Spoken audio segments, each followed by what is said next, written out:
Average customer, it's not like a bunch of lazy people. A lot of people need this because they're too busy with kids or they don't have a license for whatever reason. People also that are just drunk or stoned and they don't want to drive. They're actually being responsible and they don't want to drive and get the food themselves. Hi, I'm Alyssa from Commons and welcome back to the Commons YouTube channel where we talk about all things sustainable living and sustainable spending. If you're into being intentional with your habits and with your money, be sure to hit like and subscribe. It really helps the channel grow and helps us keep these conversations going. Okay, so today we're talking about convenience culture as it pertains to food delivery, and especially with our no restaurant delivery challenge we have going on this month inside of the Commons app.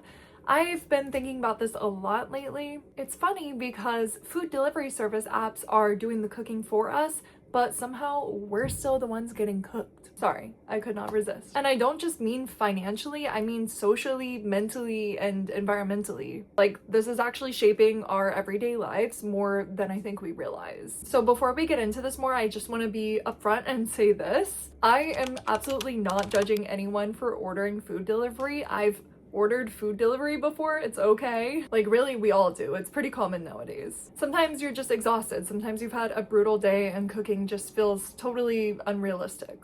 And to that point, convenience culture didn't just randomly happen. It grew out of real pressures that we face on a daily basis. For one, we're kind of working a lot. Many households have two working adults. Commuting is draining and burnout is really common. Who are you? Okay, I just had to get up and rescue a spider that was in the room with me, but we're back. Of course, then the pandemic made getting everything delivered seem even more normal and sometimes even necessary. So when technology made it possible to just get food delivery to your door by just tapping a couple things on your phone, of course, we leaned into that. Seems obvious. But here's where it gets interesting. What are the consequences of us removing that task from our daily lives? What are the consequences of removing that effort? Because, not all effort is bad. Some of it is actually really grounding. Just like cooking something simple, walking to go get takeout, or sitting down and actually waiting for a second at a restaurant. Those used to be small rituals that kind of gave our day some structure. But now dinner can just show up with a notification. And it is true, convenience is really great in the moment, honestly. But when everything starts feeling instant and optimized, life can feel a little bit flat. And honestly, real question here, when is the last time you visualized how your food actually got to you? Like the person or people cooking it, the person packing it, the delivery driver navigating through traffic to get to you. Convenience makes food feel closer, but it can really make us more disconnected from the human side of it. There's also somewhat of a social shift happening in the last couple decades. Eating out used to be more of an experience where you're actually having a nice conversation, the atmosphere is nice, and you kind of linger at the table for a while. But now a lot of us, myself included, eat alone on the couch while you're scrolling something and then like half watching something on TV. But I think over time that change to how we eat a lot of the times now has really impacted how connected we feel to each other and then also to our own meal as well. Then, of course, there's also the money side of things. There's so many fees. There's like delivery fees, service fees, tips, surge pricing. When you're paying for all of those things on top of the food multiple times a week, it can really burn a hole in your pocket. And you might say like, oh, well, at least I'm supporting a local restaurant. But the tricky thing is restaurants aren't even necessarily winning big from this habit either. A lot of restaurants run on really thin margins and third-party apps often take a large cut of that. So it's like customers are paying more, but small businesses and restaurants are still trying to stay afloat. And surprise, surprise, who wins in this situation? Large corporations.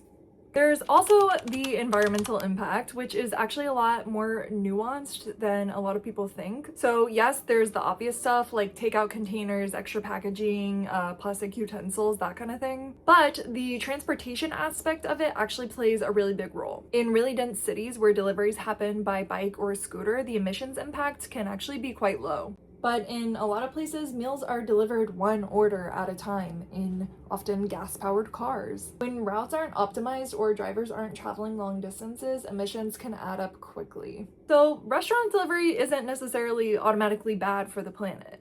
It largely depends on how it's done, what it's replacing, and how often we rely on it. Like, for example, sometimes delivery could be even more environmentally friendly if you have to drive across town to pick up food yourself, especially if you are not gonna be planning to combine it with any other errands. Or maybe you're really motivated to cook and you buy a bunch of groceries but you end up wasting them. That could be avoided with food delivery, technically.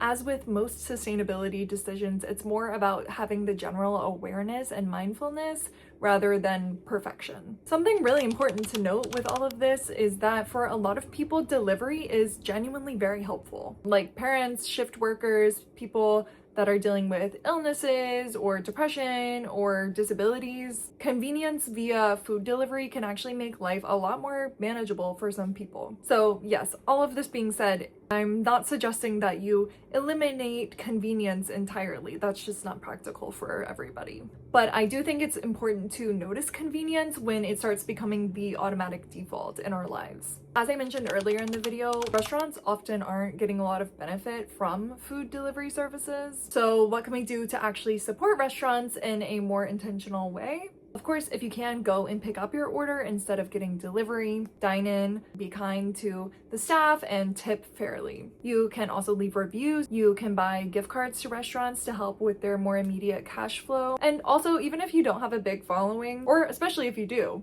you can post about your favorite local restaurants. Zooming out, the convenience of food delivery isn't really just about food delivery. We've just really built a culture that prioritizes speed, efficiency, and optimization in every single thing. And then we had to build tools to help us survive that fast-paced lifestyle. The apps themselves aren't really the villain, it's more of a reflection about how stretched we all feel in our day-to-day lives. But when survival mode and convenience become our everyday lifestyle, we can start losing some of those small experiences that kind of make life enjoyable and meaningful. With all of this being said, I'm definitely not saying that you have to create some kind of big shift in your life to completely avoid restaurant delivery entirely. Maybe you could just cook one extra meal this week. Maybe you could walk to dinner or bike to dinner to pick it up instead of getting it delivered. Or maybe you could invite someone to eat with you instead of defaulting to solo convenience. We don't have to completely give up modern conveniences to be more sustainable. We just have to be more mindful of when we're starting to default towards convenience. The next video, I'm actually going to share how I personally have completely eliminated food delivery from my life and the realistic tips that helped me reduce it and then eventually stop relying on it. If this topic resonated with you, definitely like and subscribe to the Commons channel for more videos like this. Thank you so much for being here, and I will see you in the next one. Bye!